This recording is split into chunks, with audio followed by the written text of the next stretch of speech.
أعوذ بالله من الشيطان الرجيم. بسم الله الرحمن الرحيم.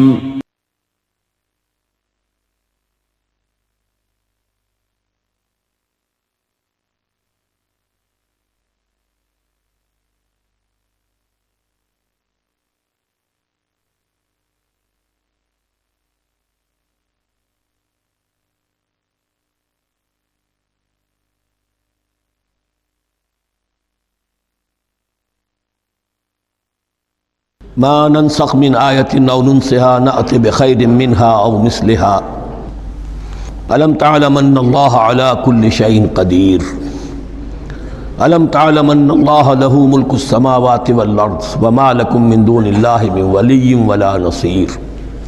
صدق اللہ العظیم.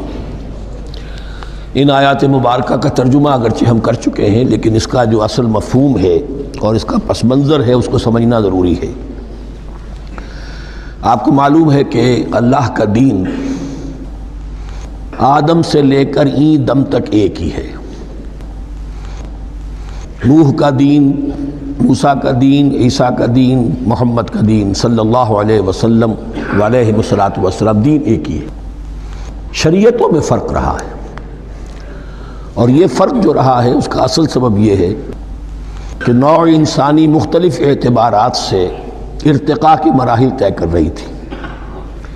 ذہنی پختگی، شعور کی پختگی، پھر سوشل ایولیوشن، تمدنی ارتقاء، یہ مسلسل جاری تھا. لہذا اس ارتقاء کے جس مرحلے میں رسول آئے اسی کی مناسبت سے ان کو تعلیمات دے دی گئیں. ان میں وہ حصے بھی تھے کہ جو ایٹرنل ہیں، جو ہمیشہ رہیں گے، اور ایسے بھی تھے کہ جو اس زمانے کی مناسبت سے تھے. اب جب اگلا رسول آئے گا تو ظاہر بات ہے کہ ان میں سے کچھ چیزوں میں تغیر و تبدل ہو جائے گا، کچھ چیزیں نئی آ جائیں گی، کچھ پرانی ساقط ہو جائیں گی. یہ پرانی چیزوں کا ساقط ہونا یہ کہلاتا ہے ناسخ ہونا، ناسخ و منسوخ کا مسئلہ، کہ وہ حکم منسوخ ہو گیا اور اس کی جگہ پر کوئی اور حکم آ گیا ہے.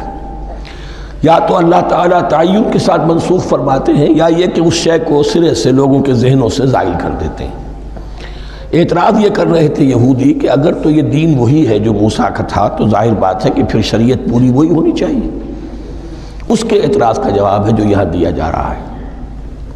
اور یہی مسئلہ پھر قرآن میں بھی ہے. قرآن کی بھی تدریج کے ساتھ شریعت کی تکمیل ہوئی ہے. جیسا کہ میں نے پہلے عرض کیا تھا، شریعت کا بلو پرنٹ آپ کو سورہ بقرہ میں مل جائے گا آگے چل کر، لیکن شریعت کی تکمیل ہوئی ہے سورہ مائدہ میں.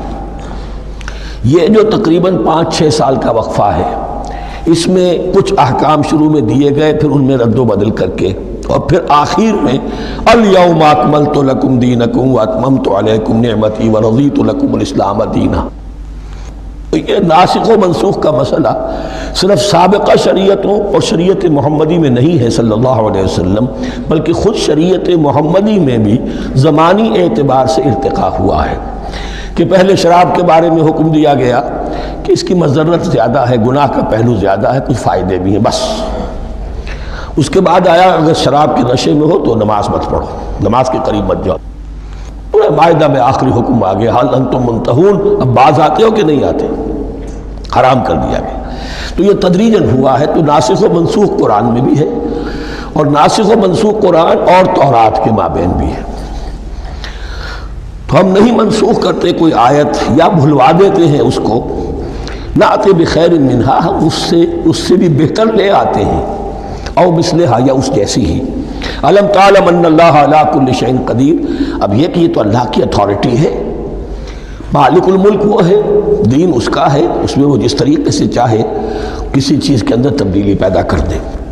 الم تعلم ان اللہ له ملک السماوات والارض ما لکم من دون اللہ من ولی ولا نصیر. ام تریدون ان تسألوا رسولکم کما سئل موسیٰ من قبل. کیا تم یہ چاہتے ہو کہ سوال کرو یا مطالبہ کرو اپنے رسول سے بھی اسی طرح کے جس طرح کی باتیں کی گئی تھی موسیٰ سے پہلے؟ مثلا ہم دیکھ چکے ہیں کہ ان سے کہا گیا کہ ہم نہیں مانیں گے جب تک کہ اللہ کو دیکھ نہ لے عیاناً، یا اسی طرح کے اور مطالبے جو حضرت موسیٰ علیہ السلام سے کیے جاتے تھے. یہاں مسلمانوں کو سکھایا جا رہا ہے کہ اس روش سے باز آؤ ایسی بات تمہارے اندر پیدا نہیں ہونی چاہیے۔ وَمَن يَتَبَدَّلِ الْكُفْرَ بِالْإِيمَانِ فَقَدْ ضَلَّ سَوَاءَ السَّبِيلِ۔ ظاہر بات ہے ایسی حرکتیں بھی اب مسلمانوں میں سے بھی جو منافقین ان میں شامل تھے وہی کر رہے ہوں گے، اس لیے فرمایا کہ جو کوئی ایمان کو ہاتھ سے دے کر کفر کو لے لے گا، یعنی منافق چونکہ دو طرفہ ہوتا ہے، اب اس کا بھی امکان ہوتا ہے کہ یکسو ہو جائے کفر کی طرف، اور اس کا بھی امکان ہوتا ہے کہ بالآخر یکسو ہو جائے ایمان کی طرف۔ مذبذبین بین ذالک کی کیفیت میں جو مبتلا ہے، اس کے دو یہ امکانات ہیں۔ تو جو کفر کی طرف جا کر مستقل طور پر راغب ہو گیا اس کا ذکر ہے۔ وَمَن يَتَبَدَّلِ الْكُفْرَ بِالْإِيمَانِ فَقَدْ ضَلَّ سَوَاءَ السَّبِيلِ، تو وہ تو سیدھی راہ سے بھٹک گیا۔ وَدَّ كَثِيرٌ مِّنْ أَهْلِ الْكِتَابِ لَوْ يَرُدُّونَكُم مِّن بَعْدِ إِيمَانِكُمْ كُفَّارًا۔ اہل کتاب میں سے بہت سے لوگ ہیں جو چاہتے ہیں کہ کسی طرح لوٹا کر لے جائیں تمہیں تمہارے ایمان کے بعد پھر کفار بنا دیں۔ یہ ایسے ہی ہے کہ جیسے کسی بلی کی دم کٹ جائے تو وہ یہ چاہے گی کہ ساری بلیوں کی دمیں کٹ جائیں کہ وہ کوئی علیحدہ سے نمایاں نہ رہے۔ تو وہ چاہتے تھے کہ یہ چیزیں جو ہیں ان کو واپس لے آیا جائے، اہل ایمان کو بھی کفر میں لے آیا جائے۔ حسدا من عند انفسہم، اور یہ ان کا طرز عمل ان کے حسد کی وجہ سے کہ کیوں یہ نعمت جو ہے ان کو دے دی گئی۔ من بعد ما تبین لہم الحق، اس کے بعد کہ ان پر حق بالکل واضح ہو چکا ہے، وہ جان چکے ہیں، پہچان چکے ہیں، کسی مغالطے میں نہیں ہے، غلط فہمی میں نہیں ہے۔ فاعفوا واصفحوا، یہ بہت اہم ہے مقام۔ تو اے مسلمانوں تم معاف کرتے رہو اور صرف نظر سے کام لو۔ اس کا اصل مطلب کیا ہے؟ ابھی تو چونکہ مدنی دور کا آغاز ہو رہا ہے، ابھی کشمکش کے اور کشاکش کے اور مقابلے کے اور تصادم کے بڑے سخت مراحل آ رہے ہیں۔ چونکہ تمہارا سب سے پہلا جو محاذ ہے وہ تو کفار مکہ کے خلاف ہے، سب سے بڑھ کر وہی آئیں گے، تم پر حملے کریں گے، جنگیں ہوں گی۔ تو فوری طور پر یہ جو آستین کے سانپ ہیں ان کو ابھی چھیڑو مت، جب تک یہ پڑے رہیں ڈورمنٹ، انہیں پڑا رہنے دو۔ ایک وقت آئے گا، یہاں یوں سمجھیے کہ یہ حکم دیا رہا ہے فی الحال انہیں چھیڑو مت، ان کے طرز عمل کے بارے میں زیادہ توجہ نہ دو۔ فاعفو، معاف کرتے رہو، درگزر کرتے رہو۔ اور وصفحو کہتے ہیں، صفح کہتے ہیں ایک طرف کا، یہ صفح ہے، یہ ورق ہے، صرف نظر کر لینا، دیکھا اندیکھا کر لینا، نظر انداز کر دینا۔ حتیٰ یاتی اللہ بامرہ، یہاں تک کہ اللہ اپنا فیصلہ لے آئے۔ ایک وقت آئے گا کہ پھر مسلمانوں کو غلبہ آخری حاصل ہو جائے گا، اور جب جو یہ باہر کے دشمن ہیں ان سے تم نمٹ لو گے، پھر یہ کہ ان اندرونی دشمنوں کے خلاف بھی تمہیں اب آزادی دی جائے گی کہ ان کو بھی ان کے کیفر کردار تک پہنچا دو۔ ان اللہ علی کل شیء قدیر، یقیناً اللہ ہر چیز پر قادر ہے۔ واقیموا الصلاۃ وآتوا الزکاۃ، نماز قائم رکھو، زکوٰۃ دیتے رہو۔ وما تقدموا لانفسکم من خیر تجدوہ عند اللہ، اور جو کچھ بھی تم خیر میں سے، بھلائی میں سے اپنے لیے آگے بھیجو گے، کوئی مال خرچ کر رہے ہو تو خرچ کہاں ہو گیا؟ وہ تو اللہ کے ہاں ڈپازٹ ہو گیا، جمع ہو گیا۔ وما تقدموا لانفسکم من خیر تجدوہ عند اللہ، اسے اللہ کے پاس پاؤ گے۔ ان اللہ بما تعملون بصیر، یقیناً جو کچھ تم کر رہے ہو اللہ اسے دیکھ رہا ہے۔ وقالوا لن يدخل الجنۃ الا من كان هودا او نصارى۔ اب دیکھیے جب یہ نئی امت اب تشکیل پا رہی ہے تو یہودی اور نصرانی جو ایک دوسرے کے دشمن تھے مسلمانوں کے مقابلے میں جمع ہو گئے، انہوں نے کہنا یہ شروع کیا، وقالوا لن يدخل الجنۃ، ہرگز نہیں داخل ہوگا جنت میں، الا من کان ہودا او نصارا، سوائے اس کے جو یا تو یہودی ہو یا نصرانی ہو۔ وقالوا لن يدخل الجنۃ الا من کان ہودا او نصارا تلک امانیہم، یہ لفظ دوبارہ آ گیا، یہ ان کی خواہشات ہیں، من گھڑت خیالات ہیں، ان کی وشفل تھنکنگ ہے۔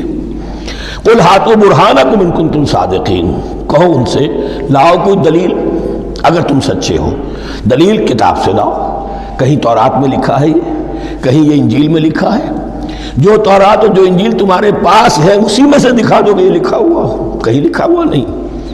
اب یہاں پر وہ یونیورسل ٹروتھ آ رہا ہے، بلا من اسلم وجہہ للہ وہو محسن، کیوں نہیں، ہر وہ شخص کے جو اپنا چہرہ اللہ کے سامنے جھکا دے اور وہ محسن ہو، اس کا رویہ صدق پر، سچائی پر، حسن کردار پر مبنی ہو، سر کا جھکانا منافقانہ نہ ہو، جزوی نہ ہو کہ کچھ مانا کچھ نہیں مانا۔ بلا من اسلم وجہہ للہ وہو محسن فلہ اجرہ عند ربہ، تو اس کے لیے اس کا اجر محفوظ ہے اس کے رب کے پاس۔ فلا خوف علیہم ولا هم یحزنون، نہ ان پر کوئی خوف ہوگا اور نہ ہی وہ حزن سے دوچار ہوں گے۔ یہ دوسری آیت ہے کہ جس سے کچھ لوگوں نے استدلال کیا ہے کہ ایمان بالرسالت ضروری نہیں ہے۔ اب دیکھیے اس کا جواب وہی ہوگا، نمبر ایک تو یہ، ہر جگہ پر ساری چیزیں بیان نہیں کی جایا کرتی ہیں، کوئی چیز کہیں بیان کی گئی، کوئی کہیں بیان کی گئی ہے۔ کتاب کو لینا ہے تو پوری کو پوری ایک کتاب کی حیثیت سے۔ دوسرا یہ کہ یہ سارا سلسلہ کرام جو ہے، جو دو بریکٹس کے مابین آ رہا ہے، اس میں پہلے سے ہے وَآمِنُوا بِمَا أَنزَلْتُ مُصَدِّقًا لِمَا مَعَكُمْ وَلَا تَكُونُوا أَوَّلَ كَافِرٍ بِهِ، تو وہ تو ضرب کھا رہی ہے اس پورے کے پورے مضامین کے سلسلے سے جو ان دو بریکٹوں کے درمیان آ رہا ہے۔ اب دیکھیے ایک طرف تو ان کا کہنا یہ تھا کہ جنت میں داخل نہیں ہوگا مگر وہی جو یہودی ہو یا نصرانی ہو۔ اب عمل کیا ہے؟ وَقَالَتِ الْيَهُودُ لَيْسَتِ النَّصَارَىٰ عَلَىٰ شَيْءٍ، یہودی کہتے ہیں نصارہ کی کوئی حیثیت نہیں، کوئی بنیاد نہیں، کوئی جڑ نہیں۔ وَقَالَتِ النَّصَارَىٰ لَيْسَتِ الْيَهُودُ عَلَىٰ شَيْءٍ، اور نصارہ کہتے ہیں کہ یہود کی کوئی بنیاد نہیں، بے بنیاد لوگ ہیں، کوئی حقیقت ان کی حقانیت ہے ہی نہیں۔ وَهُمْ يَتْلُونَ الْكِتَابَ، اور مزہ یہ ہے کہ دونوں ایک کتاب پڑھ رہے ہیں۔ اولڈ ٹیسٹمنٹ تو مشترک ہے یہودیوں میں اور عیسائیوں میں، یہ بہت اہم نکتہ ہے۔ اور جدید عیسائیت میں جو ایک بہت بڑی طاقت ابھر رہی ہے امریکہ میں، وہ ہے کہ جو یہ عیسائیت کو جیوڈائز کر رہی ہے، کیونکہ رومن کیتھولک مذہب جو تھا اس نے تو چونکہ گویا کہ سارا رشتہ توڑ لیا تھا بائبل سے، سارا اختیار پوپ کے ہاتھ میں آ گیا تھا، لیکن پروٹیسٹنٹس نے پھر بائبل کو قبول کیا۔ اب اس کی منطقی انتہا یہ کہ اولڈ ٹیسٹمنٹ کے اوپر بھی اب ان کی توجہ ہو رہی ہے کہ آخر یہ بھی تو ہم مانتے ہیں کہ ہماری کتاب ہے، اور اس میں جو کچھ لکھا ہے اس کو نظر انداز کیسے کر سکتے ہیں۔ ہم نے جو ایک سیمینار کیا تھا امریکہ میں، جس میں ایک یہودی عالم بھی آئے تھے، ایک عیسائی بھی آئے تھے، اور مسلمانوں کی طرف سے بھی ہمارے ایک ساتھی نے بات کی تھی، تو وہاں ایک یہودی عالم نے کہا کہ اس وقت اسرائیل کو سب سے بڑی سپورٹ جو مل رہی ہے وہ ان عیسائیوں سے مل رہی ہے امریکہ میں سے، کہ جو اس وقت ایونجلسٹ کہلاتے ہیں وہاں پر، اور جو ایک بڑا فرقہ بن کر ابھر رہے ہیں۔ بہرحال یہ ان کا طرز عمل ہے۔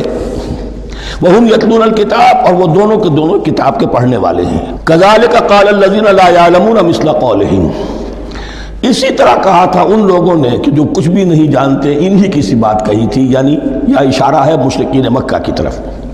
فَاللَّهُ يَحْكُمُ بَيْنَهُمْ يَوْمَ الْقِيَامَةِ فِيمَا كَانُوا فِيهِ يَخْتَلِفُونَ، تو اللہ تعالیٰ فیصلہ کر دے گا ان کے مابین قیامت کے دن ان تمام باتوں کا جن میں کہ یہ اختلاف کر رہے تھے۔ وَمَنْ أَظْلَمُ مِمَّنْ مَنَعَ مَسَاجِدَ اللَّهِ أَنْ يُذْكَرَ فِيهَا اسْمُهُ وَسَعَىٰ فِي خَرَابِهَا۔ اب دیکھیے یہاں جو بقیہ یہ آیات آ رہی ہیں، اگرچہ خطاب تو ہے وہ بریکٹس کے مابین، خطاب میں بنی اسرائیل، لیکن اب یہاں کچھ ریفرنسز اہل مکہ کی طرف شروع ہو گئے ہیں، اور اس کے بعد سے حضرت ابراہیم کا تذکرہ آئے گا، پھر تحویل قبلہ کا ذکر آئے گا۔ تحویل قبلہ میں ظاہر بات ہے کہ وہ قبلہ جو ہے وہ مشرکین مکہ کے قبضے میں تھا اس وقت، اس حوالے سے ریلیونٹ کچھ مضامین جو ہیں اس کی تمہید باندھی جا رہی ہے۔ یہ ساری تمہید ہے جو آگے آنے والا مضمون ہے تحویل قبلہ، جو علامت تھی اس بات کی کہ اب وہ سابقہ امت مسلمہ معزول کر دی گئی اور نئی امت محمد صلی اللہ علیہ وسلم اس مقام پر نصب کر دی گئی، انسٹال کر دی گئی۔ اس کے حوالے سے جو مسئلے اٹھیں گے، اسی لیے قال الذین لا یعلمون مثل قولہم، میں نے عرض کیا کہ یہ مشرکین مکہ کی طرف اشارہ ہے۔ ومن اظلم ممن منع مساجد اللہ یذکر فیہا اسمہ، اس سے بڑھ کر ظالم کون ہوگا جو اللہ تعالیٰ کی مسجدوں سے لوگوں کو روکے کہ وہ اس میں اس کا نام لے سکیں۔ چونکہ مشرکین مکہ نے مسلمانوں کو محروم کر دیا تھا حرم سے، اب وہاں جانے کی ان کو اجازت نہیں تھی۔ سن 6 میں حضور گئے بھی ہیں، تب بھی یہ کہ صلح حدیبیہ ہو گئی، واپس آنا پڑا، عمرہ کرنے کی اجازت نہیں ملی۔ سن 7 میں پھر ہوا ہے، تو یہ 7 برس بہت شاہ گزرے ہیں محمد الرسول اللہ صلی اللہ علیہ وسلم اور اہل ایمان پر۔ اب یہاں ذکر ہو رہا ہے ان کا، قریش کا۔ وَمَنْ أَظْلَمُ مِمَّنْ مَنَعَ مَسَاجِدَ اللَّهِ أَنْ يُذْكَرَ فِيهَا اسْمُهُ وَسَعَىٰ فِي خَرَابِهَا، اور وہ اس کی تخریب میں لگے ہوئے ہیں۔ یہ خراب تخریب، یہ تخریب دو طرح کی ہوتی ہے، ایک ظاہری تخریب ہوتی ہے کسی مسجد کو گرا دینا، اور ایک ظاہری نہیں باطنی معنوی ہوتی ہے۔ وہ جو تخریب ہے وہ یہ ہے کہ توحید کی بجائے اسے شرک کا اڈا بنا دیا ہے۔ وہ تو دنیا کے بت قدوں میں پہلا وہ گھر خدا کا، ہم اس کے پاسباں ہیں، وہ پاسباں ہمارا، 360 بت رکھ دیے گئے اس گھر میں لا کر جو ابراہیم نے تعبیر کیا تھا توحید خالص کے لیے۔ وَسَعَىٰ خَرَابِهَا، یہ لفظ ذرا نوٹ کر لیجئے، یہ ایک حدیث میں بھی آیا ہے جو بڑی دلدوز حدیث ہے، اور میں چاہتا ہوں کہ آپ اسے ذہن میں رکھیں۔ حضور نے فرمایا یوشک ان یاتی علی الناس زمان، اندیشہ ہے کہ لوگوں پر یعنی میری امت پر ایک زمانہ ایسا بھی آ جائے گا، اب گنتے جائیے، لا یبقى من الاسلام الا اسمہ، اسلام میں سے اس کے نام کے سوا کچھ نہیں بچے گا، ولا يبقى من القرآن الا رسمہ، قرآن میں سے اس کے رسم الخط، الفاظ اور حروف کے سوا کچھ نہیں بچے گا، اسی کی اللہ تعالیٰ نے ضمانت دی ہے، یہ محفوظ رہے گا رسم عثمانی۔ مساجدہم عامرۃ، ان کی مسجدیں آباد تو بہت ہوں گی، وَهِيَ خَرَابٌ مِّنَ الْهُدَىٰ، ہدایت سے خالی ہو جائیں گے، یہ خراب کے لفظ سے، هِيَ خَرَابٌ مِّنَ الْهُدَىٰ وَعُلَمَاؤُهُمْ شَرُّ النَّاسِ تَحْتَ عَدِيمِ السَّمَاءِ، اور ان کے علماء آسمان کی چھت کے نیچے کی بدترین انسان ہیں، من عندہم تخرج الفتنۃ وفیہم تعود، فتنہ انہی کے اندر سے برآمد ہوگا اور انہی میں گھس جائے گا، یعنی ان کا کام فتنہ انگیزی، مخالفت، جنگ و جدال، بھڑکانا، اپنے اپنے فرقے کے لوگوں کے جذبات کو بھڑکاتے رہنا اور مسلمانوں کے اندر اختلافات کو ہوا دینا، یہی ان کا کام رہ جائے گا۔ آج جن کو ہم علماء کہتے ہیں ان کی عظیم اکثریت اس کیفیت سے دوچار ہو چکی ہے۔ جب مذہب اور دین پیشہ بن جائے تو کوئی خیر اس میں باقی نہیں رہتا۔ یہ دین اور مذہب پیشہ نہیں تھا، اسلام میں کوئی پیشوائیت نہیں، اسلام میں کوئی پاپائیت نہیں، اسلام میں کوئی برہمنزم نہیں، اسلام تو ایک کھلا، ہر شخص کتاب اللہ پڑھے، ہر شخص عربی سیکھے، ہر شخص کو امامت کے قابل ہونا چاہیے، ہر شخص اپنی بچی کا نکاح خود پڑھائے، ہر شخص اپنے والد کا جنازہ خود پڑھے۔ یہ جو ہم نے پیشہ بنا دیا ہے اور پھر انہیں پیسے دیتے، ظاہر بات ہے کہ پھر اس پیشے کے اندر تو پیشے میں عیب نہیں، رکھیے نہ فرحاد کو نام، پھر تو پیشہ میں تو جو کچھ پیشہ ورانہ چشمکیں ہوتی ہیں اور جو خباثتیں ہوتی ہیں وہ آتی ہیں۔ لیکن ساتھ ہی یہ بات واضح رہے کہ علماء حق سے دنیا خالی نہیں ہوگی، علماء حق بھی ہیں، لیکن کسی کے ماتھے پر لکھا ہوا نہیں ہوتا کہ یہ علماء حقانی میں سے اور یہ علماء سو میں سے ہے۔ باقی یہ صحیح بات ہے کہ اکثریت ادھر جا چکی ہے، ورنہ امت کا بیڑا غرق نہ ہوتا، سیدھی سیدھی بات، یہ بیڑا غرق ہوا ہے تو آخر کوئی سبب ہے۔ اولئک ما کان لہم ان یدخلوها الا خائفین، ایسے لوگوں کو تو سوائے اس کے ان کا کوئی مقام نہیں ہے کہ انہیں داخل ہونے کی بھی اجازت نہیں ہونی چاہیے اس میں، یعنی اللہ کی مسجدوں میں، مگر خوف زدہ ہو کر، ڈر کر۔ لہم فی الدنیا خزی، ان کے لیے دنیا میں بھی رسوائی اور ذلت ہے، لہم فی الآخرۃ عذاب عظیم، اور آخرت میں ان کے لیے عذاب عظیم ہے۔ وللہ المشرق والمغرب، اب دیکھیے تمہید ہو رہی ہے تحویل قبلہ کے لیے۔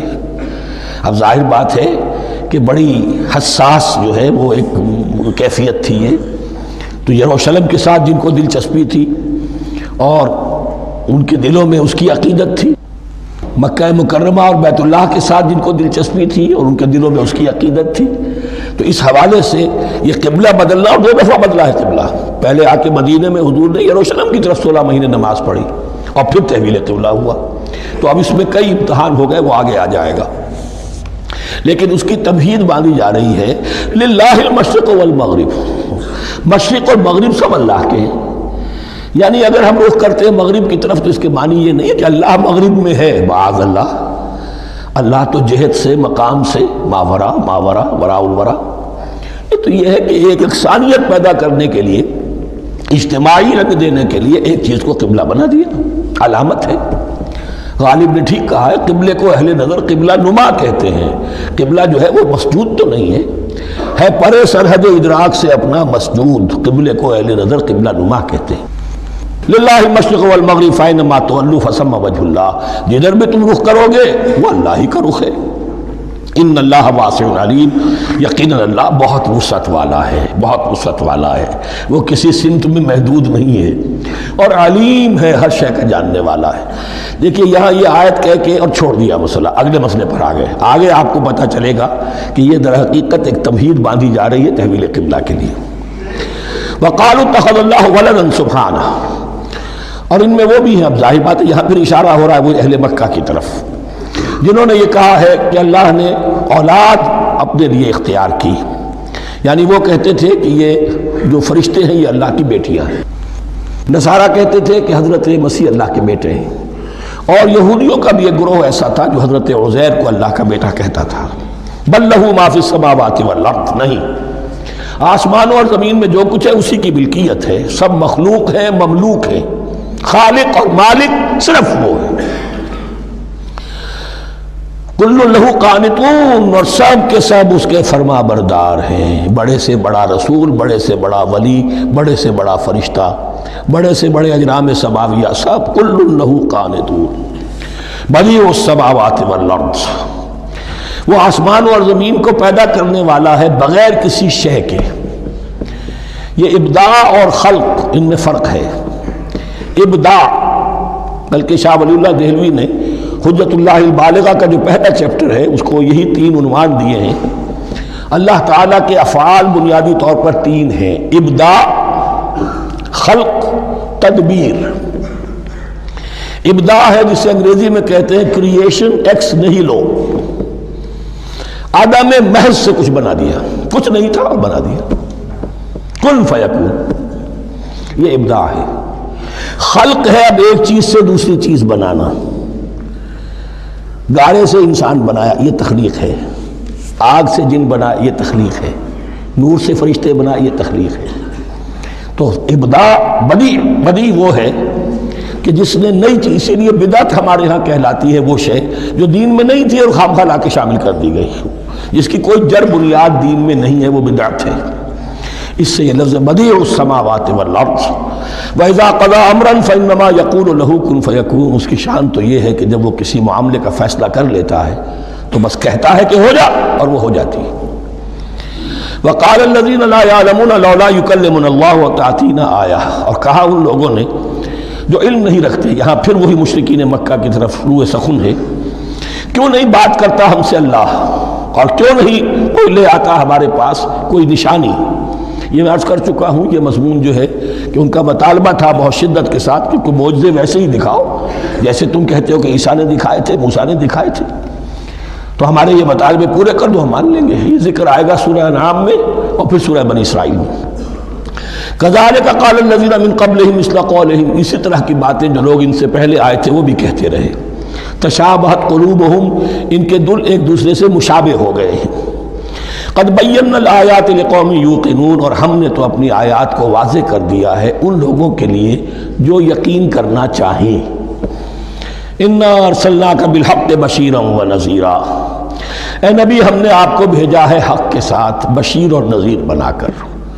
بنیادی حیثیت آپ کی یہ ہے کہ آپ اہل حق کو بشارت دیں، فراح و ریحان و جنت نعیم، فسلام لک من اصحاب الیمین، یہ بشارت دیجئے۔ اور جو غلط راستے پر جائیں، کفر کریں، منافقت میں مبتلا ہوں، ملحد ہوں اور بدعملی کریں، ان کو آپ خبردار کر دیجئے کہ جہنم ان کے لیے تیار کر دی گئی ہے۔ آپ کا کام دعوت ہے، ابلاغ ہے، تبلیغ ہے، نصیحت ہے۔ وَلَا تُسْأَلُ عَنْ أَصْحَابِ الْجَحِيمِ، آپ سے سوال نہیں کیا جائے گا جہنمیوں کے بارے میں کہ محمد یہ کیوں جہنم میں پہنچ گئے، ہم نے تمہیں بھیجا تھا، تمہارے ہوتے ہوئے یہ جہنمی کیوں ہو گئے؟ نہیں، یہ آپ کی ذمہ داری نہیں ہے۔ کون جنت میں جانا چاہتا ہے، کون جہنم میں جانا چاہتا ہے، یہ آدمی کا اپنا فیصلہ ہے۔ آپ کا کام ہے کہ حق کو واضح کر دیں، ہاں وضاحت میں کمی نہ رہ جائے، حق واضح ہو جائے، کوئی اشتباہ نہ ہو، بالکل مبرہن ہو جائے، واضح ہو جائے، بس یہ ذمہ داری آپ کی ہے، اس سے زیادہ نہیں۔ یہ مسئولیت جو ہوتی ہے، انسان اگر اپنی اصل مسئولیت سے زیادہ ذمہ داری اپنے سر پر ڈال لے تو اس سے بھی بہت بڑی بڑی گمراہیاں پیدا ہوتی ہیں، اور اس کا جو تذکرہ ہو رہا ہے بڑی گمراہی تو معاذ اللہ وہ تو ہمارے حوالے سے ہوتی ہے۔ ہمارے ہاں کی بہت سی جماعتیں جو ہیں اسی طرح کی غلطیوں کی وجہ سے وہ غلط راستوں پر پڑ گئی، پوری تحریکیں برباد ہو گئی۔ لیکن یہاں بھی حضور کا معاملہ کیا ہو رہا تھا کہ حضور چاہتے تھے کہ کسی طرح یہ علماء یہود ایمان لے آئے۔ بہرحال حضور کے دل میں رغبت، آخر مکے میں آپ تھے تو دعائیں مانگتے تھے، اے اللہ عمرو بن ہشام اور عمر بن خطاب میں سے کسی ایک کو تو میری جھولی میں ڈال دے۔ تو اسی طرح کی دعا آپ نے کی ہوگی۔ فرمایا وَلَن تَرْضَىٰ عَنْكَ الْيَهُودُ وَلَا النَّصَارَىٰ حَتَّىٰ تَتَّبِعَ مِلَّتَهُمْ۔ اے نبی کسی مغالطے میں نہ رہیے، ہرگز راضی نہیں ہوں گے آپ سے نہ یہ یہودی اور نہ نصرانی، جب تک کہ آپ پیروی نہ کریں ان کی ملت کی۔ لہذا امید منقطع کر لیجیے، اس لیے کہ زیادہ امید ہو تو مایوسی ہو جاتی ہے۔ اقبال نے بہت خوب کہا ہے بندہ مومن کے بارے میں، جس کی امیدیں قلیل، جس کے مقاصد جلیل۔ مقصد اونچا لیکن امید قلیل رکھیے، اللہ چاہے گا تو ہو جائے گا، نہیں چاہے گا تو میرا کام تو اپنی حد تک اپنا فرض ادا کر دینا ہے۔ اس سے زیادہ کی جو ہے خواہش اپنے دل میں پالیں گے، کسی اجرت پسندی میں گرفتار ہو جائیں گے، کہیں دائیں بائیں ہک اور کرک کے ذریعے سے کہیں پہنچنے کی کوشش کریں گے اور اپنے آپ کو بھی برباد کر لیں گے۔ لن ترضى عنك اليهود ولا النصارى حتى تتبع ملتهم قل ان هدى الله هو الهدى، کہہ دیجئے دیکھو ہدایت تو ہے اللہ کی ہدایت۔ ولئن اتبعت اهواءهم، اور نبی آپ بھی کان کھول کر سن لیں، اگر آپ نے ان کی خواہشات کی پیروی کی، یہاں ہم جوڑ دیں گے الفاظ بالفرض بفرض محال، اگر آپ نے ان کی خواہشات کی پیروی کی کہ کچھ چلو لے دو کر معاملہ کر لو، کچھ ان کی بات مانو، کچھ اپنی بات منوا لو۔ یہ مکے میں بھی قریش کی طرف سے بھی آیا تھا کہ کچھ اپنی بات منوا لیجئے، کچھ ہماری مانی، کمپرومائز کیجئے۔ اب ظاہر بات ہے کہ یہاں اب یہود کے ساتھ یہی معاملہ ہے۔ وَلَئِنِ اتَّبَعْتَ أَهْوَاءَهُمْ بَعْدَ الَّذِي جَاءَكَ مِنَ الْعِلْمِ مَا لَكَ مِنَ اللَّهِ مِنْ وَلِيٍّ وَلَا نَصِيرٍ، اور اگر بفرض محال آپ نے پیروی کی ان کی خواہشات کی، اس کے بعد کہ آپ کے پاس علم آ چکا، تو نہیں ہوگا کوئی بھی اللہ کے مقابلے میں آپ کے لیے کوئی مددگار یا حمایتی۔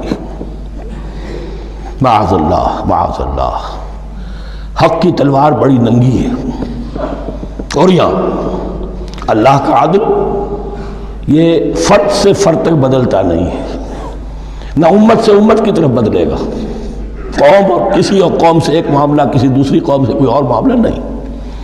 اللہ کے اصول ہیں، اللہ کے قوانین ہیں، اس کی فطرت ہے، فطرت اللہ التی فطر الناس علیہا، پھر یہ کہ اس کی سنت ہے، لن تجد لسنت اللہ تحویلا ولن تجد لسنت اللہ تبدیلا۔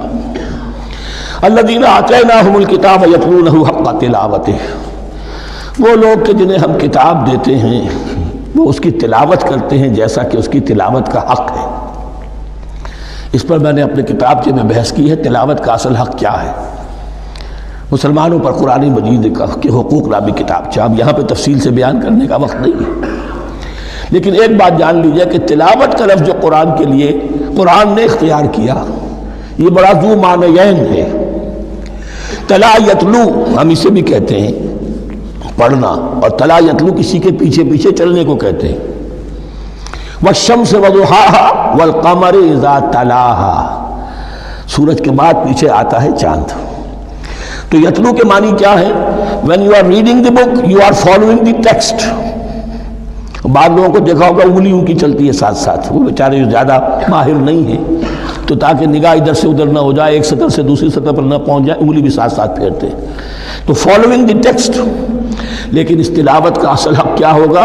جب آپ اس کتاب کو فالو کریں، اسے اپنا امام بنائیں، اس کے پیچھے چلیں، اس کا اتباع کریں، اس کی پیروی کریں، جس کی کہ دعا ہم کرتے ہیں وَاجْعَلْهُ لَنَا إِمَامًا وَنُورًا وَهُدًى وَرَحْمَةً، تو اللہ تو بنائے گا ہمارا امام اس کو اسی وقت جب کہ ہم فیصلہ کر لیں کہ ہم اس کتاب کے پیچھے چلیں گے۔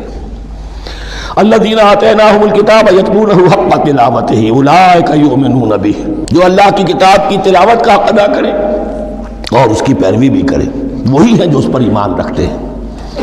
جو نہ تلاوت کا حق رکھتے ہوں ادا کریں، نہ پیروی کریں، وہ دعویٰ کریں کہ ہمارا ایمان ہے تورات پر اور کتاب پر، تو یہ دعویٰ جو ہے جھوٹا دعویٰ ہے۔ میں وہ حدیث آپ کو سنا چکا ہوں، ما آمن بالقرآن من استحل محارمہ، جس شخص نے قرآن کی کسی حرام کردہ شے کو اپنے لیے حلال کر لیا اس کا قرآن پر کوئی ایمان نہیں۔ وَمَن يَكْفُرْ بِهِ فَأُولَٰئِكَ هُمُ الْخَاسِرُونَ، اور جو اس کا کفر کرے گا تو وہی لوگ ہیں خسارے میں رہنے والے۔ اب وہ بریکٹ بند ہو رہی ہے، وہ آیت کے جو چھٹے رکوع کے شروع میں آئی تھی دوبارہ آ گئی جوں کہ توں، یا بنی اسرائیل اذکروا نعمتی التی انعمت علیکم وانی فضلتکم علی العالمین۔ یہ ترتیب ذہن میں رکھیے۔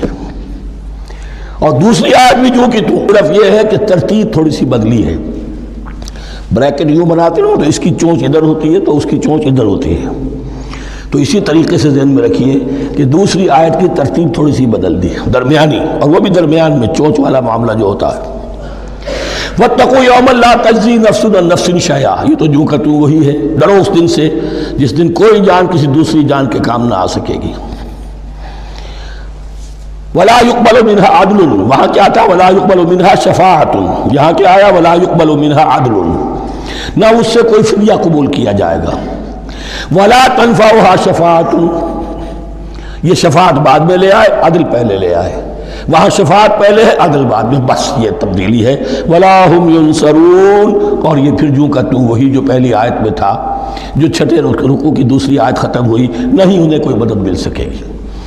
یہ جو حصہ تھا جو تقریباً 10 رکوعوں پر مشتمل تھا، سورہ بقرہ کے 18 رکوع کہ جن میں روح سخن ہے سابقہ امت مسلمہ کی طرف، 4 رکوع بڑے عموم کے حامل تھے، لیکن بین السطور وہاں بھی اشارے موجود تھے، روح سخن جو تھا وہ بنی اسرائیل کی طرف۔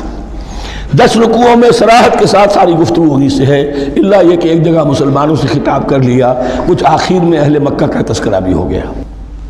اب اس کے بعد ذکر شروع ہو رہا ہے حضرت ابراہیم علیہ السلام کا۔ وہ بات سمجھ لیجئے کہ کیا وجہ ہے اس کی۔ دیکھیے حضرت ابراہیم کی نسل کی یہ 2 شاخیں چلی، ویسے تو 3 ہیں۔ عام طور پر لوگوں کے علم میں ہے کہ 2 بیویاں تھیں، حضرت ہاجرہ سے حضرت اسماعیل پیدا ہوئے، بڑے تھے، حضرت سارہ سے حضرت اسحاق، ان کے بیٹے یعقوب، یعقوب کے 12 بیٹے بنی اسرائیل۔ حضرت اسماعیل کو حضرت ابراہیم نے آباد کیا خانہ کعبہ کے پاس لا کر، بواد غیر ذی زرع، تو وہاں یہ جو ایک نسل چلی۔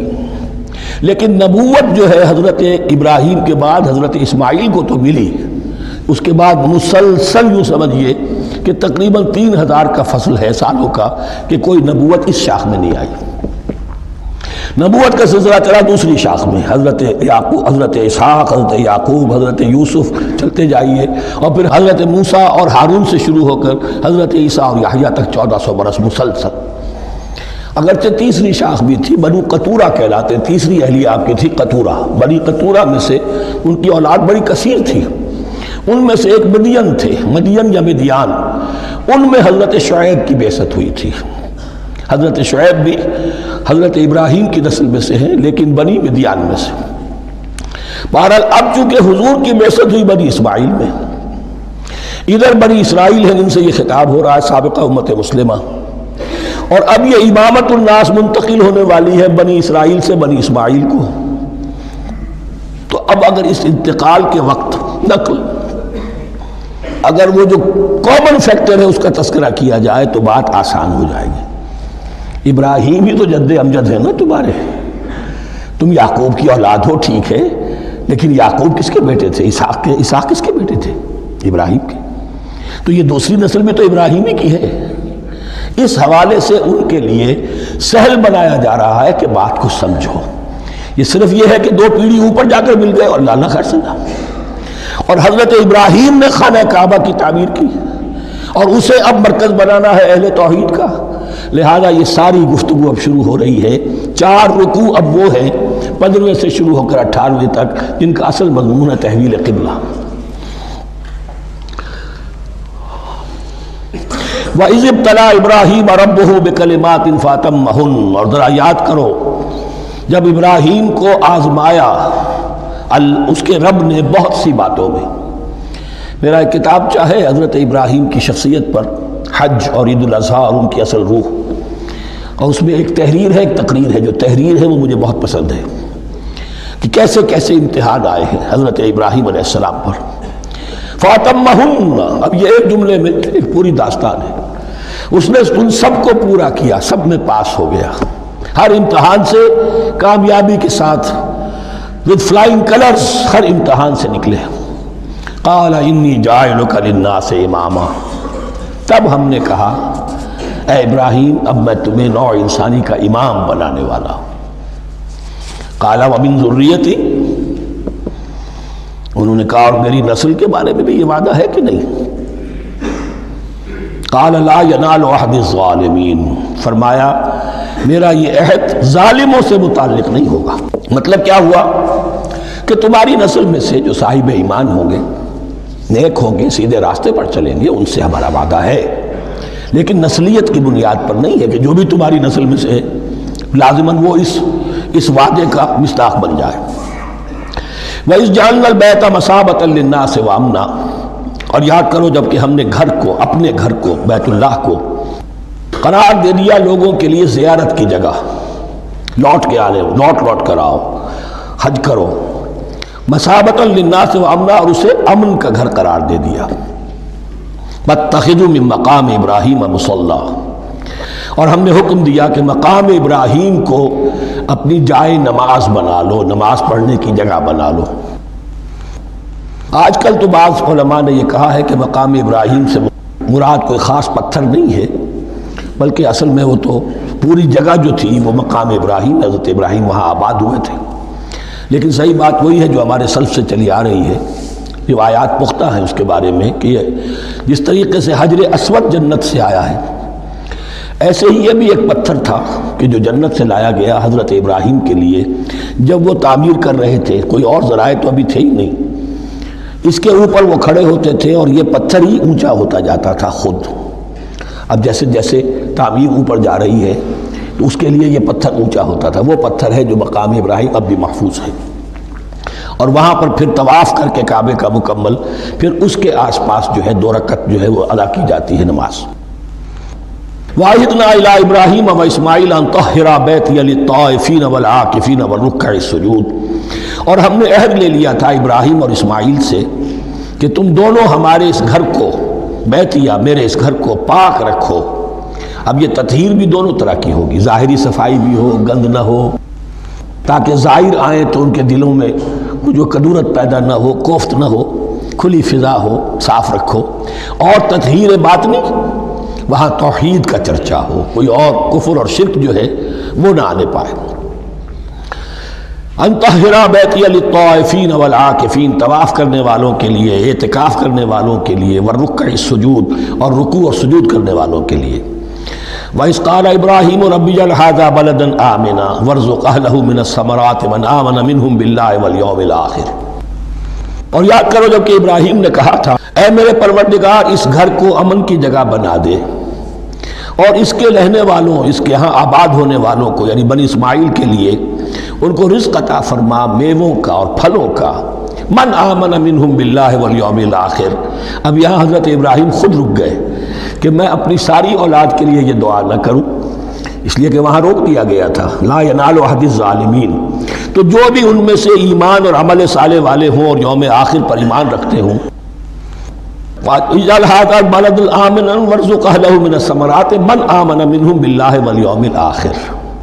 اب یہاں دیکھیے اللہ تعالیٰ نے گویا کہ ہم کہیں گے ازرہ شفقت مسکراتے ہوئے گویا کہ فرمایا کہ ابراہیم قال ومن کفر، تمہاری اولاد میں سے جو کفر کرے گا فأمتعه قلیلا، اس کو بھی میں دنیا کا ساز و سامان تو دوں گا، امامت میں شامل نہیں کر سکتا، لیکن یہ کہ دنیاوی طور پر مال و متاع جو ہے وہ ان کو بھی میں دوں گا. ومن کفر فأمتعه قلیلا ثم اضطره الى عذاب النار، ہاں پھر اسے کشاں کشاں لے آؤں گا جہنم کے عذاب کی طرف. وبئس المصیر، اور وہ بہت ہی بری جگہ ہے لوٹنے کی. وَإِذْ يَرْفَعُ إِبْرَاهِيمُ الْقَوَاعِدَ مِنَ الْبَيْتِ وَإِسْمَاعِيلُ، اور یاد کرو جب کہ ابراہیم اٹھا رہے تھے ہمارے گھر کی بنیادوں کو، اور اسماعیل، باپ بیٹا دونوں لگے ہوئے تھے. یہاں لفظ جو قواعد آیا ہے اس کو نوٹ کیجئے، قواعد قاعدے کی جمع ہے اور یہ بنیادوں کو کہا جاتا ہے، اور اس میں اشارہ ہے حضرت ابراہیم اصل معمار اور بانی نہیں ہے کعبے کے.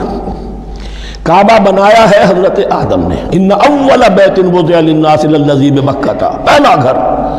اب کیسے ممکن تھا حضرت آدم علیہ السلام کے زمانے سے لے کر اور حضرت ابراہیم تک کم و بیش جو ہے 4000 برس ہے. عام اندازہ جو ہے تورات کا اگر آپ لگائیں تو کوئی مسجد نہیں بنی ہوگی کیا؟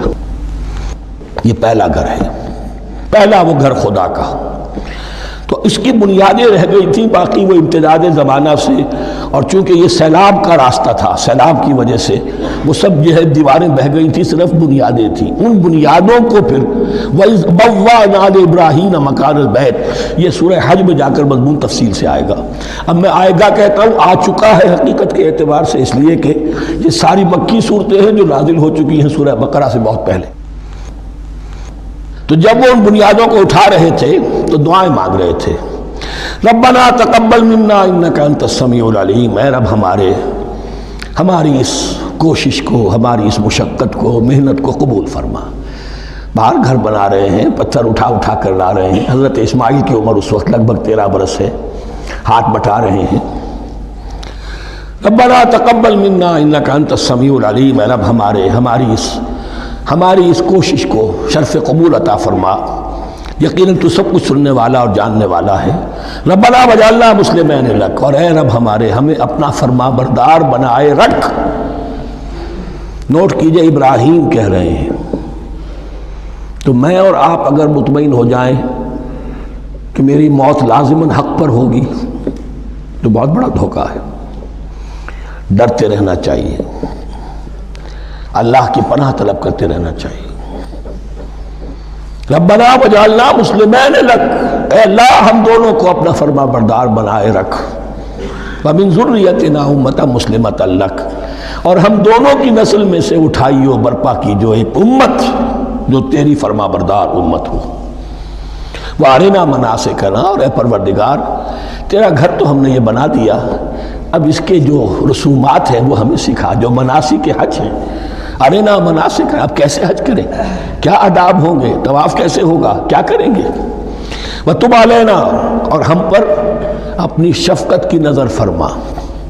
انک انت التواب الرحیم، یقیناً تو ہی ہے بہت ہی زیادہ توبہ کا قبول فرمانے والا اور شفقت کے ساتھ رجوع کرنے والا اور رحم فرمانے والا. ربنا وبعث فیہم رسولا منہم، اور اے ہمارے پروردگار ہماری اس نسل میں، اب چونکہ ہماری نسل مراد ہے بنی اسماعیل، بنی اسرائیل اسماعیل کی نسل میں سے تو نہیں ہے نا، یہاں دونوں کی نسل سے مراد ہے تو وہ بنی اسماعیل.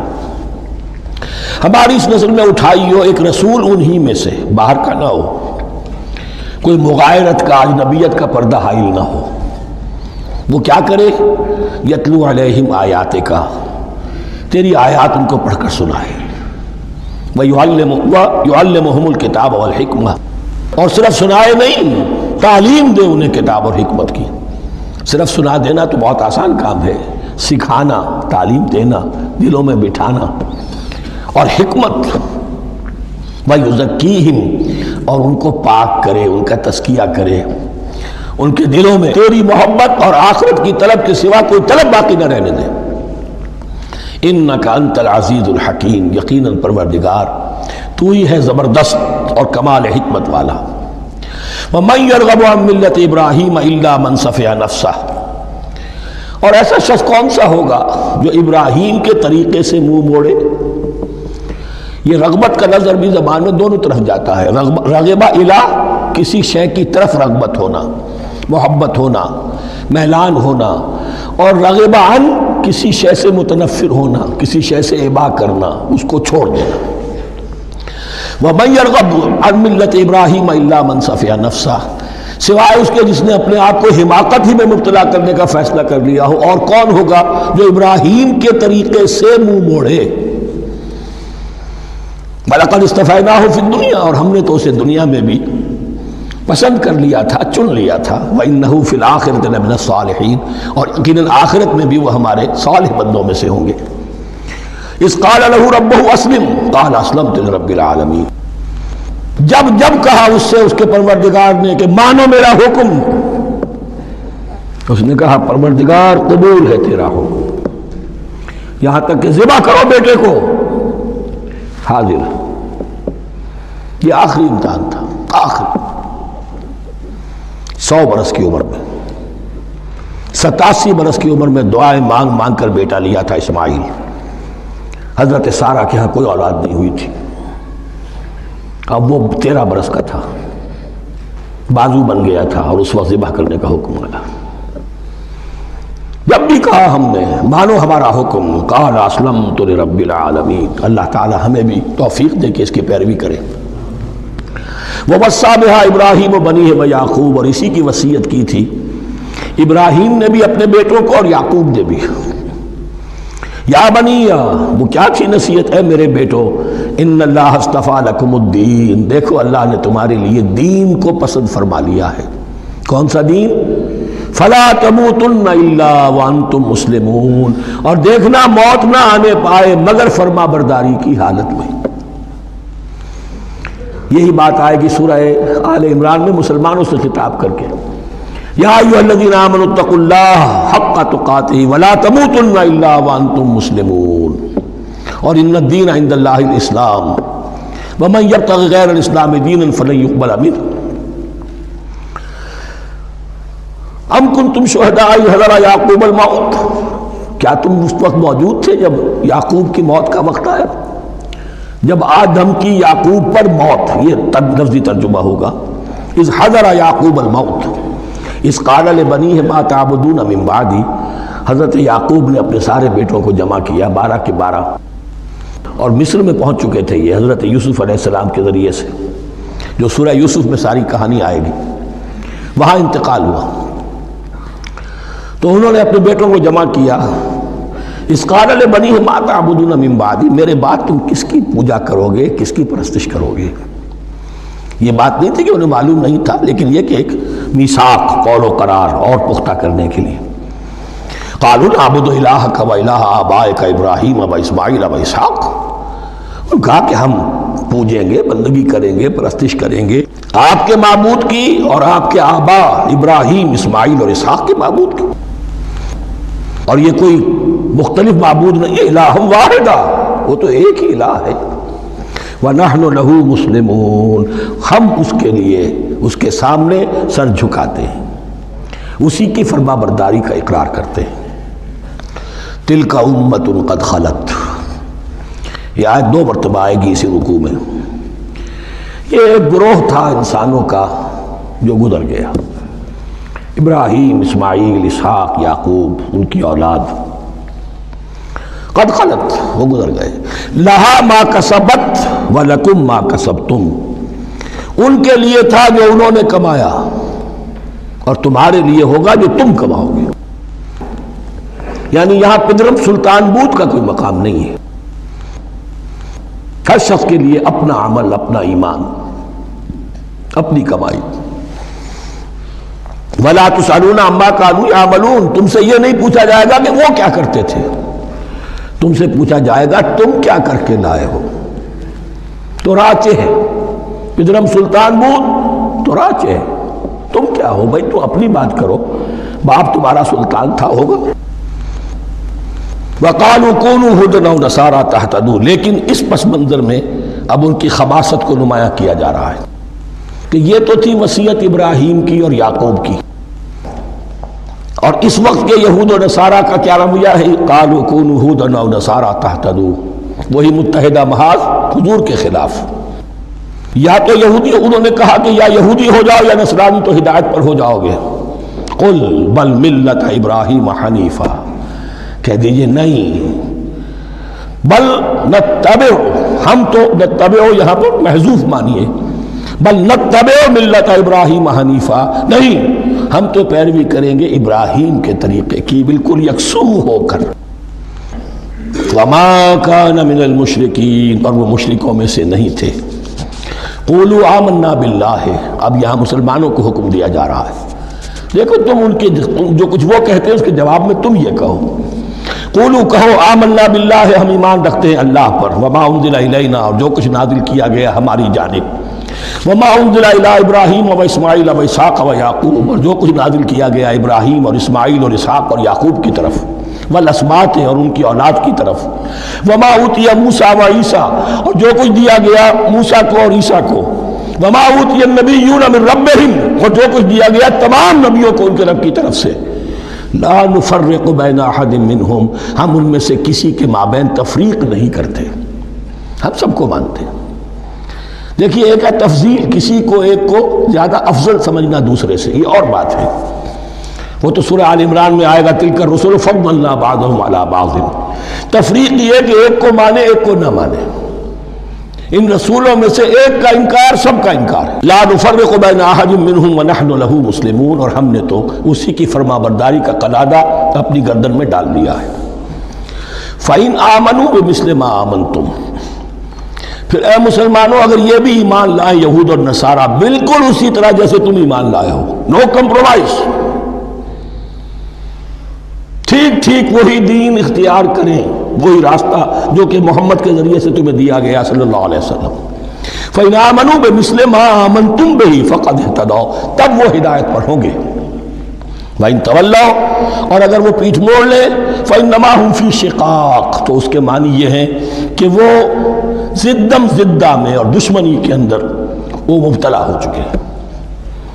فَسَيَكْفِيكَهُمُ اللَّهُ، تو اے نبی آپ کے لیے ان کے مقابلے میں اللہ کافی رہے گا، آپ فکر نہ کریں، آپ کسی کمپرومائز کی دعوت کی طرف توجہ ہی نہ دیں، کچھ دو کا معاملہ سوچیں بھی نہ، ان کی مخالفتوں سے آپ مرعوب نہ ہوں، ان کی دھمکیوں کا کوئی اثر نہ دیں۔ فَسَيَكْفِيكَهُمُ اللَّهُ، اللہ کافی رہے گا آپ کے لیے ان سب کے مقابلے میں۔ وَهُوَ السَّمِيعُ الْعَلِيمُ، اور یقیناً وہ سب کچھ سننے والا اور جاننے والا ہے۔ ایسا نہیں ہے کہ اسے معلوم نہ ہو کہ آپ اس وقت کن حالات میں ہیں، کیسی مشکلات میں ہیں، کس طرح کی نازک صورتحال دن بدن جو ہے شکل بدل رہی ہے، لیکن آپ قائم رہیں۔ یہ ہے جگہ جہاں پر خون پڑا ہوا ہے، اس نسخے میں جو حضرت عثمان تلاوت فرما رہے تھے، اور اس وقت باغیوں نے انہیں شہید کیا ہے۔ ان کی زوجہ محترمہ نائلہ، انہوں نے بچانا چاہا ہے تو ان کی انگلیاں کٹ گئیں، اور خون جو ہے وہ فَسَيَكْفِيكَهُمُ اللَّهُ، ان الفاظ پر وہ خون پڑا ہے، وہ دبا اب بھی موجود ہے۔ وَهُوَ السَّمِيعُ الْعَلِيمُ، اور وہ سب کچھ سننے والا اور جاننے والا ہے۔ صبغۃ اللہ، کیا معنی؟ یہاں پر بھی ایک آپ کو محذوف ماننا ہوگا، اخترنا صبغۃ اللہ، ہم نے تو اختیار کر لیا ہے اللہ کے رنگ کو۔ وَمَنْ أَحْسَنُ مِنَ اللَّهِ صِبْغَةً وَنَحْنُ لَهُ عَابِدُونَ، اور اللہ سے بہتر رنگ کس کا ہوگا، اور ہم تو بس اسی کی بندگی، اسی کی پرستش کرنے والے ہیں۔ قُلْ أَتُحَاجُّونَنَا فِي اللَّهِ وَهُوَ رَبُّنَا وَرَبُّكُمْ، اے نبی ان سے کہیے کہ کیا تم ہم سے محاجہ کر رہے ہو، حجت بازی کر رہے ہو، جھگڑ رہے ہو، دلیل بازی کر رہے ہو اللہ کے بارے میں؟ وَهُوَ رَبُّنَا وَرَبُّكُمْ، وہ تو ہمارا رب بھی ہے تمہارا رب بھی ہے، رب تو ایک ہے، رب بھی ایک، اس کا دین بھی ایک، ہاں شریعتوں میں فرق ہوا ہے۔ قُلْ أَتُحَاجُّونَنَا فِي اللَّهِ وَهُوَ رَبُّنَا وَرَبُّكُمْ وَلَنَا أَعْمَالُنَا وَلَكُمْ أَعْمَالُكُمْ، رب تو ہمارا بھی وہ تمہارا بھی وہ، البتہ ہمارے لیے ہوں گے ہمارے عمل، تمہارے لیے ہوں گے تمہارے عمل۔ وَنَحْنُ لَهُ مُخْلِصُونَ، اور ہم تو اس کے لیے اپنے آپ کو خالص کر لینے والے ہیں۔ یہ ذرا تین الفاظ یہاں پہ نوٹ کر لیجئے، یہ میرے اور آپ کے لیے لمحہ فکریہ ہیں۔ نحن لہو مسلمون، 136ویں آیت اس پر ختم ہوئی، ہم اس کے سامنے سر تسلیم خم کرتے ہیں، ان میں سے تو ہم بھی شامل ہیں۔ نحن لہو عابدون، آیت نمبر 138، ہم اس کی بندگی کرنے والے ہیں، اسی کی بندگی کرنے والے ہیں۔ تو صرف اسلام نہیں، عبادت اور ٹوٹل عبادت، ٹوٹل بندگی، پوری زندگی میں اس کے ہر حکم کی پیروی اور اطاعت۔ اس سے آگے بات آئی وَنَحْنُ لَهُ مُخْلِصُونَ، یہ عبادت اخلاص کے ساتھ نہیں ہے تو منافقت ہے۔ اس عبادت سے کوئی دنیا کی منفعت پیش نظر نہ ہو، سوداگری نہیں، یہ عبادت خدا کی ہے۔ دنیا بنانا، دنیا کمانا، دین کو ذریعہ بنانا، اس سے بڑا، اس سے بڑی اور اس سے گری ہوئی کوئی حرکت نہیں۔ اخلاص. حضور نے فرمایا من صلی یرائی فقط اشرکا ومن صام یرائی فقط اشرکا ومن تصدق یرائی فقط اشرکا. جس نے نماز پڑھی دکھاوے کے لیے اس نے شرک کیا، جس نے روزہ رکھا دکھاوے کے لیے اس نے شرک کیا، اور جس نے صدقہ خیرات دیا دکھاوے کے لیے اس نے شرک کیا. وَنَحْنُ لَهُ مُخْلِصُونَ نَحْنُ لَهُ مُسْلِمُونَ نَحْنُ لَهُ عَابِدُونَ نَحْنُ لَهُ مُخْلِصُونَ. اللهم ربنا اجعلنا منهم اللهم ربنا اجعلنا منهم ام تقولون ان ابراہیم واسماعیل واسحاق ویعقوب والاسباط كانوا هودا او نصارا. کیا تمہارا کہنا یہ ہے کہ ابراہیم اور اسماعیل اور اسحاق اور یعقوب اور ان کی اولاد یہودی تھے یا نصرانی تھے؟ تم جو کہتے ہو کہ یا یہودی ہو جاؤ یا نصرانی تب ہدایت پاؤ گے، تو ابراہیم یہودی تھے یا نصرانی؟ اور اسحاق اور یعقوب اور یوسف اور موسیٰ اور عیسیٰ یہ کون تھے؟ یہی بات آج مسلمانوں کو سوچنی چاہیے. محمد الرسول اللہ اور ان کے اصحاب دیوبندی تھے یا بریلوی تھے یا اہل حدیث تھے یا شیعہ تھے یا سنی تھے؟ ان تقسیموں سے اوپر ہونے کی ضرورت ہے.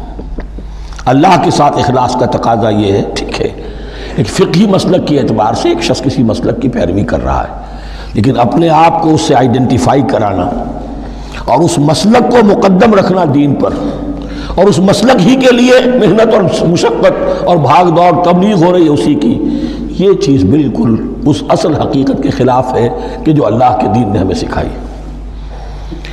ام تقولون ان ابراہیم و اسماعیل و اسحاق و یعقوب والاسباط كانوا هودا او نصارا قل انتم اعلم ام اللہ. کہیے ان سے کہ تم زیادہ جانتے ہو یا اللہ زیادہ جانتا ہے. ومن اظلم ممن كتم شہادۃ عنده من اللہ. کان کھول کر سن لو، اس سے بڑھ کر ظالم کون ہوگا جس نے اللہ کی ایک گواہی جو اس کے پاس تھی اسے چھپا لیا. تمہارے پاس گواہیاں ہیں، علماء یہود جانتے تھے یہ اللہ کے رسول ہیں جن کے ہم منتظر تھے، اس گواہی کو چھپائے بیٹھے. ومن اظلم ممن كتم شہادۃ عنده من اللہ وما اللہ بغافل عما تعملون. اور اللہ ہرگز غافل نہیں ہے کہ اس سے جو تم کر رہے ہو. تلک امۃ قد خلت. یہ گروہ مقدس جماعت تھی یہ جس کے یہ گلے سرسبت تھے، یہ گزر گئے. لہا ما کسبت ولکم ما کسبتم. جو کمائی انہوں نے کی، جو عمل انہوں نے کمائے وہ ان کے لیے، تمہارے لیے نہیں. تمہارے لیے وہ ہوگا جو تم کماؤ گے. ولا تسألون عما كانوا يعملون. اور تم سے ان کے عمل کے بارے میں نہیں پوچھا جائے گا کہ انہوں نے کیا کیا، تم سے سوال یہ ہوگا کہ تم نے کیا کیا. بارک اللہ لی ولکم فی القرآن العظیم ونفعنی وإیاکم بالآیات والذکر الحکیم.